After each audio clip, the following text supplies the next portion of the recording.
Tu as sûrement déjà calculé ton budget, mais tu n'as pas pensé à ça.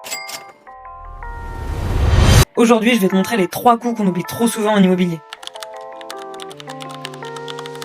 En premier, les frais de notaire, ils représentent environ 7 à 8% de l'achat dans l'ancien et 2 à 3% dans le neuf. C'est de l'argent de côté, pas empruntable, tu dois absolument avoir cet apport.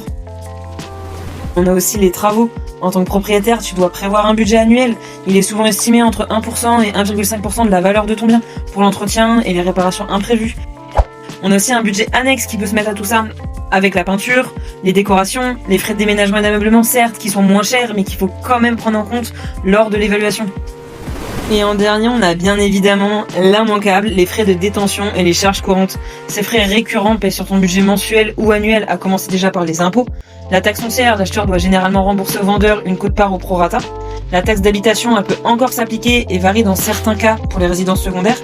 Et enfin, les charges de copropriété. Attention aux travaux votés. Méfie-toi des travaux importants, le ravalement de façade, la rénovation de la toiture, etc. Prévois une enveloppe pour ne pas être à sec après ta signature. J'espère que mes conseils te seront utiles. Pense à partager cette vidéo à celui qui veut acheter et qui en a besoin. Et n'hésite pas à laisser un like et à enregistrer la vidéo.